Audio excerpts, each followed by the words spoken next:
The people of the Central Intelligence Agency and I understand the tremendous horror that drugs do to Americans, that drugs do to families and communities, and the way drugs kill babies. We understand how ravaging drugs are to this country. CIA employees and I share your anger at the injustice and lack of compassion that drug victims encounter. I was a CIA operative in Costa Rica. I left approximately midnight. I arrived at John Huddle's ranch about 7 o'clock in the morning. Offloaded the guns, loaded 500 keys of cocaine on the plane. I gassed the aircraft myself, loaded it, and departed. And each time I did it, I paid myself 20 kilos, which is approximately $400,000. Now, it is alleged the CIA also helped the Contras raise money for arms by introducing crack cocaine into California. It is an appalling charge. It is an appalling charge that goes to the heart of this country. Wait a minute. Wait a minute here. I will tell you, Director Deutsch, as a former Los Angeles police narcotics detective, that the agency has dealt drugs throughout this country for a long time.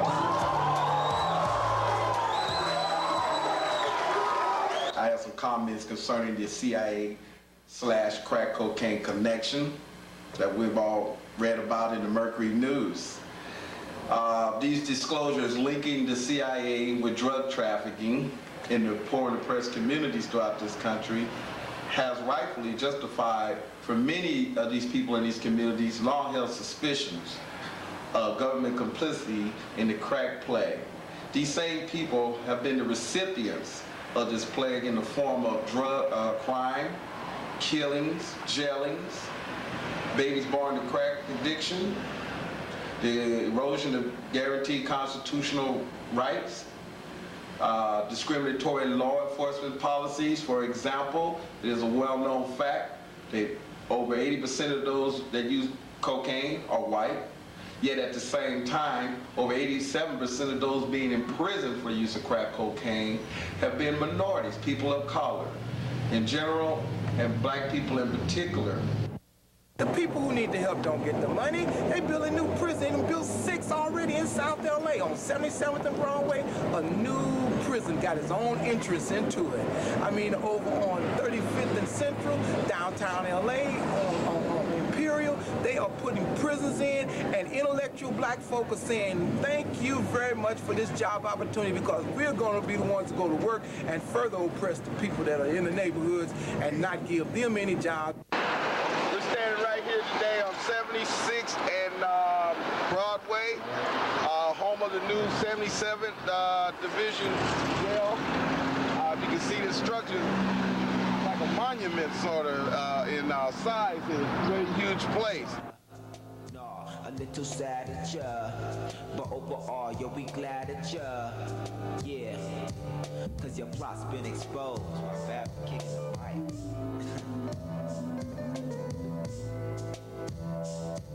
We've lost so many to cocaine, so many innocent children, mothers, fathers. We've lost in this war, but we will not give up the fight. We will stand strong. Even though the crack cocaine epidemic has transcended ethnic lines, its greatest impact and devastation have been on people of color. These disclosures have shed light on the contradictory nature of this racist and capitalistic system. For example, this is illustrated by the practices of these so-called law enforcement agencies, whose duties and responsibilities is the security and the safety of the citizens here in the United States. But at the same time, these same agencies are responsible for the undermining of the well-being and safety of certain segments of this country. The CIA's history is replete with covert wars, assassinations, cover-ups, and all other insidious activities that's been conducted and condoned by this government. My name is James Otis. I'm currently making a documentary on the CIA, and we're interviewing 7 former agents.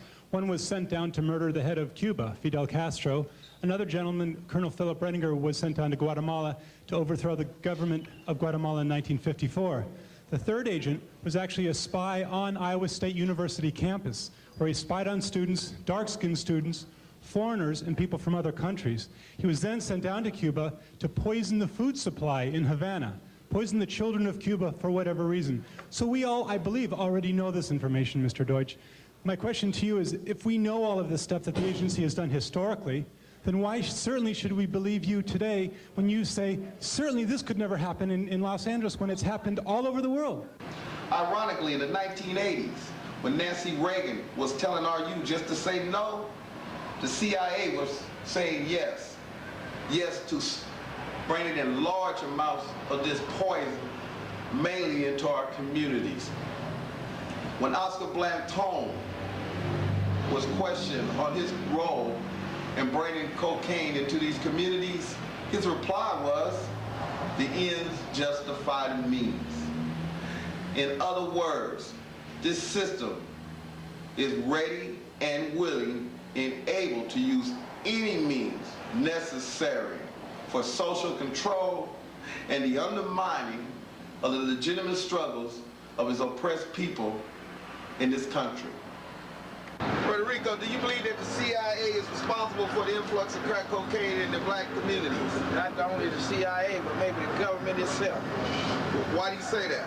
Because it's getting in here too easy and it's been in here too long. There's too much money to be made and we're not making it all. It didn't get here by itself.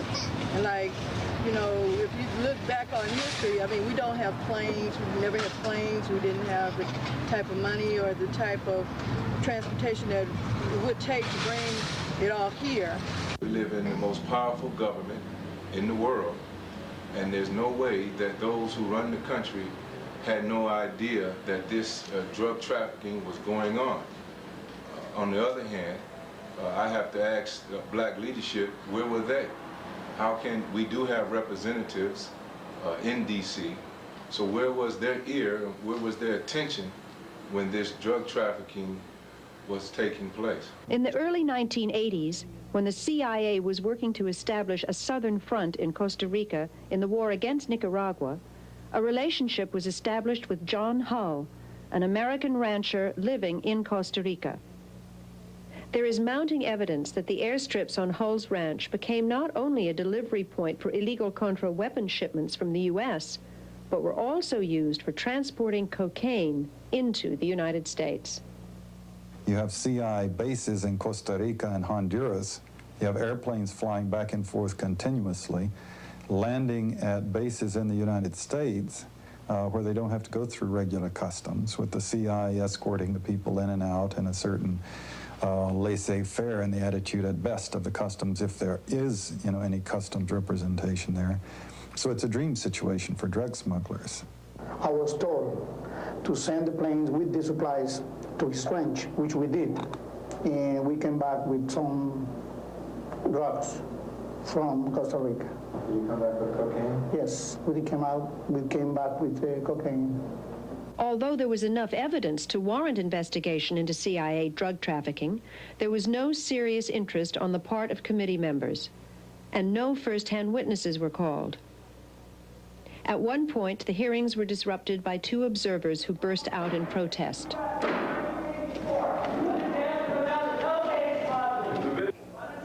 They never got into drugs, even though it kept coming up in their face. They had got declassified a lot of memos from Robert Owen in which he was telling Oliver North that there were Contra leaders who were involved in the drug traffic. The only questions they allowed on this was to sort of smooth it over or to blame it on somebody else. A news program over the weekend suggested that Rob Owen, who testified earlier, was involved in drug smuggling. Now, is there any truth to that? Can you shed any light for us on that subject? Absolutely false. Mr. Owen is the last person, perhaps right beside me, that would ever be engaged in those kinds of activities. Mr. Director, I would like to thank you for coming to the community to hear firsthand from constituents from all over Southern California as their concerns about the activities of the CIA. I think it goes without question that drugs, particularly in the minority community, have been devastating. But the question is whether the United States government has been involved in any direct or indirect way. You certainly know that some of the activities of the CIA of the past, for which you were not responsible nor in the agency at the time, you must bear the burden of the chore of overcoming those past bad deeds. And so I congratulate you for having the courage to come, but most important, I think you should address the citizens here as to what your intentions are as it relates to an independent investigation. Thank you, Congresswoman Millender McDonald, for holding this public meeting, for giving me the opportunity to talk with members of this community about charges that the CIA introduced crack cocaine into South Central Los Angeles in the mid-1980s. Thank you, Principal Webb, for allowing us to use this high school. The CIA is fighting to stop drug lords from bringing drugs into the country. For example, in the mid-80s, at the same time the allegations that are being made here about the CIA bringing drugs into Los Angeles, the CIA was helping bring down the drug lords in the Medellin cocaine cartel in Colombia. During the past 2 years, while I have been Director of Central Intelligence, our case officers, intelligence operations, have directly worked to capture all of the Cali cartel drug lords. We have seriously disrupted the movement of cocoa paste between the growing areas of Peru and Bolivia to the cocaine processing facilities in Colombia. And we have seized huge amounts of heroin grown in the poppy fields of Southwest Asia. Our purpose is to stop drugs from coming into the United States. So my second point to you is that the CIA is fighting against drugs. Now, our activities are secret, and accordingly, there is not a lot of public understanding of what we do. I understand that people are suspicious of the CIA.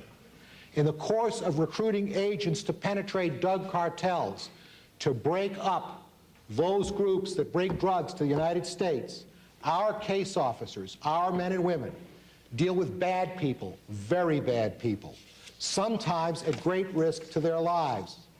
These are criminals with which we must deal if we are going to stop drugs from coming into the country.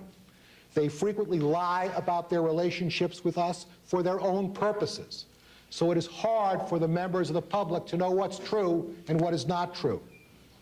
Now, we all know that the U.S. government and the CIA supported the Contras in their efforts to overthrow the Sandinista government in Nicaragua in the middle 80s. Now, it is alleged that the CIA also helped the Contras raise money for arms by introducing crack cocaine into California. It is an appalling charge. It is an appalling charge that goes to the heart of this country. I will tell you, Director Deutsch, as a former Los Angeles police narcotics detective, that the agency has dealt drugs throughout this country for a long time.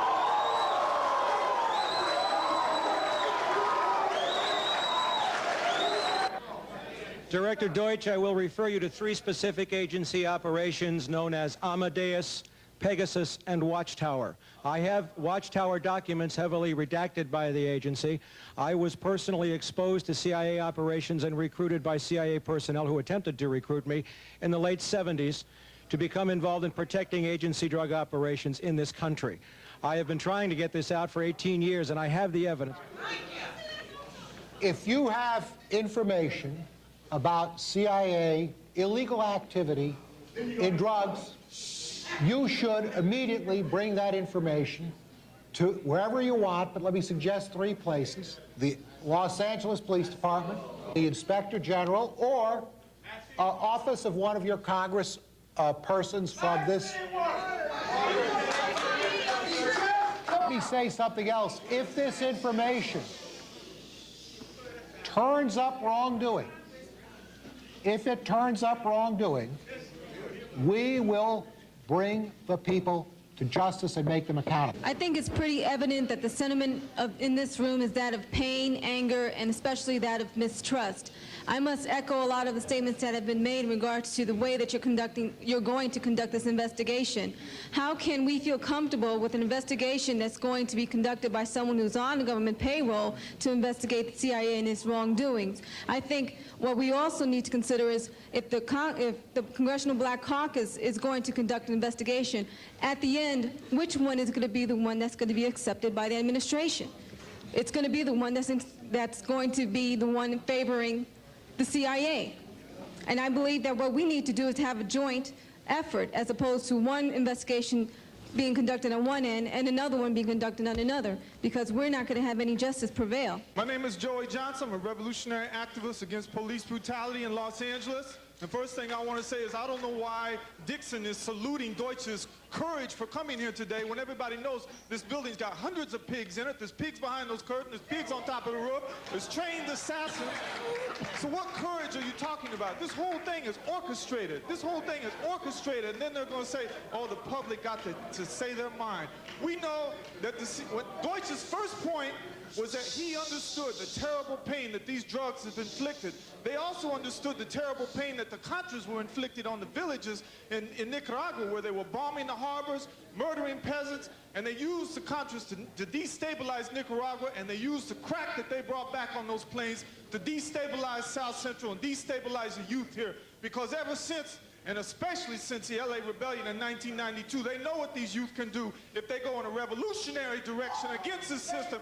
Instead of being beaten up and beaten down and brutalized by this, you sold the drugs and you turned around and incarcerated these youth. When are the doors going to open and all the kids that were convicted on these racist crack laws, when are they going to walk out of those prisons? When is that going to happen? We're not going to get no justice here today. We're going to need a revolution to sweep all this way and really get some justice. First of all, I have a very sad commentary to make. I lost a wonderful grandson who was perfectly innocent. I want to preface this. Perfectly innocent through drug dealing, gang wars, fighting over territory and whatnot. And my grandson was totally innocent, but he was slayed. And I'll take that pain to my grave, the pain that this kind of stuff has brought about. Children deserve better. They deserve a life. They don't deserve to come here brain damaged. They didn't ask to be here, but since they are here, they are dependent on us to do the right thing. And we can, if we all stand up, somebody have to hear us.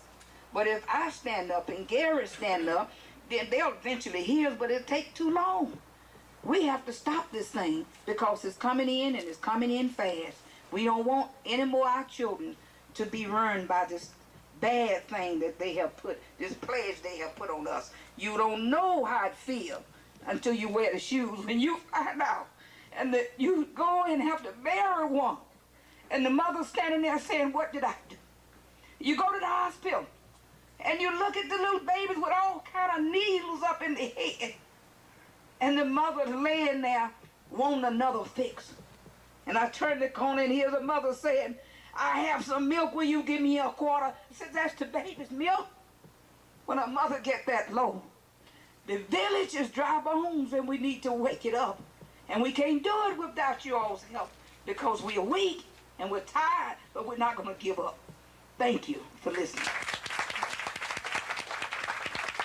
You just look at the neighborhood, they look like ghost towns, man. When you ride through, everything is torn down, boarded up, graffitied over, and there's nothing positive really that you can see going on in the community. Do you think the crack cocaine in the community has contributed to prostitution, crime, etc.? Most definitely. It has to, because everybody is out there that's on it or selling it or doing it is victimizing one another. So in order to be a victim, you got to have crime. Impact on our community is that, A, it brings down, I guess, you would say the morale of our people. I don't know if that's the correct terminology, but that's the best word to use in this situation. It has put a black face on the drug problem in America, and it's unfair because our people, black people, aren't responsible for the influx of drugs in the community. And it has has impacted both our views of ourselves and the views of others toward us, therefore propagating the racism in our country. Some of my friends are affected by crack cocaine, and it's a real sad thing to see what they go through every day. Well, the black community, due to the influx of the cocaine epidemic, suffered insurmountable damage. We were already we were already in a predicament that left us unemployed and vulnerable to carry these drugs from city to city and street to street. Well, I had family members that sold drugs, were on crack. Fortunately, I escaped the crack cocaine epidemic in the 80s, but the devastation within my family has hit home, and I believe that it's subsiding now, throughout the community. Of course, all my black people, I see them walking up and down this street every day, and you know that they've been a victim to the drug. You can just tell. And I look at all the people as my brothers and sisters, so they've torn down all my people, all my brothers and sisters. What should the community's response be to these revelations linking the CIA with drug trafficking?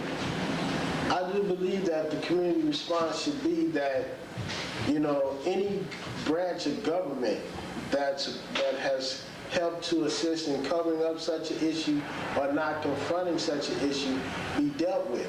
I think that all drug forfeitures that are being held by local police agencies should be turned over into community funds or trusts, to where the communities can utilize those funds and those proceeds to benefit the community, those who are seeking rehabilitation, those children who have been born exposed to crack cocaine, and those young people who have need the job training and the job development and education to become employable.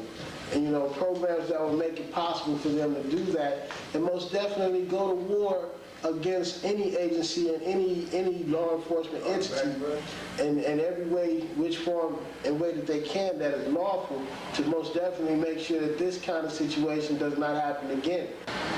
I'm basically calling to the black community to band together to bring these charges forth, because it's wrong that the CIA did that to fund the Contras. It's wrong that they brought crack cocaine into our communities, and it's wrong that they put a black face on crack as a scapegoat. They made our people the scapegoat for the drug problems in this country. Now they're responsible for what they did. So I'm asking that we band together, we bring this before Congress, we bring this before government, and that we have the CIA right the wrongs that it has done. I should feel that the government should be doing something to help the situation, the overall situation. The CIA should be held accountable for bringing this poison into the community. That I couldn't really tell you. But I can't say that it's them. I can't point a finger, but I know it's somebody high up. In reality, the people are the government, so the people are responsible for the crack cocaine epidemic, for allowing it to continue. To resolve the drug problems in our community, we need community awareness. We need for the nonprofit organizations, the religious community, as well as the business community, to begin to make the community more aware of health issues. We need to take the brothers who are called gang members and employ them as educators in the community and sweep through the community just awareness. And with that awareness, I believe that we can change the tide of this crack cocaine or this drug trafficking that has always been a part, it seems, since the 60s of the black community, especially when it came to us rising up and coming to a higher state of consciousness. And I think that if we become more aware and we take the strong men and put them out front, employ them to work in the communities with the youth, drugs can sit right on the curb and we'll just kick it into the gutter and let it roll down the street. I believe that the spirituality of the community has long left the community, and had we had a strong spiritual base, regardless of how impoverished we are, we would have never fell for the trick of selling dope in the name of gathering materialism, because you don't need money to be clean. You don't need money to be happy. All we need is unity. Address this unresolved black question. And it seems to be with more prisons and jails. It seems to be with more drugs, attempts to legalize those drugs, attempts to say that if we legalize them, we'll have that'll take the profit out of it, and that'll take the crime out of it. When in reality, the profit will only be narrowed to the drug manufacturers who gave us Red Devils, Bennies, Yellow Jackets, and Truanols. What I'd like to also say that it won't take the crime out, because with high unemployment, people are going to be able to still be forced to go steal, rob, in order to take that money and then go buy it legally.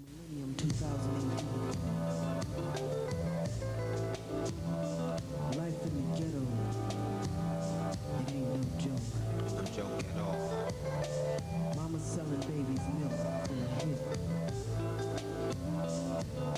Laying in the streets. And you gon' learn. Life in the ghetto ain't a shame. Ain't a shame. Living in the ghetto, who's to blame? Who's to blame? We don't have the guns, the planes, the power, or the money to bring in cocaine. So who's to blame? Is there any clue? What should we do? Nothing else but pray to God. Open these slides me through. Picket fences, leading off to life eternal. Rather than blazes, sweating threatened by life's inferno. Nocturnally, the CIA creeps through my street. Disguised, despised, and got it stashed in my concrete. Planes, trains, automobiles deliver white dust. That they oppress us because we slang white dust. Killing our dreams, turning grandmas to fiends. Kids caught in the crossfire. Now watch it backfire. Slowly we losing air like spares of a flat tire. But we ain't mad at ya, nah, a little sad at ya. But overall, yo, we glad at ya, yeah. Cause your plot's been exposed.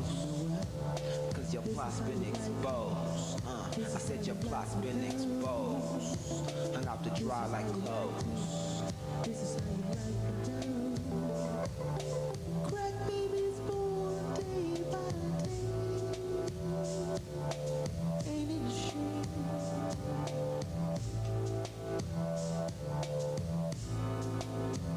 So this is how you like me now. This is how you like me now. Cotton picking hands for crack and cocaine. This is how you like me now. This is how you like. So, here's to the gang troops. I'm so glad you're waking up. Okay, thank you very much. Okay. Okay. Bye-bye. Bye-bye. Stay from Florence. I love you. You too. Bye-bye. Bye-bye. Thank you. I will tell you, Director Deutsch, as a former Los Angeles police narcotics detective, that the agency has dealt drugs throughout this country for a long time.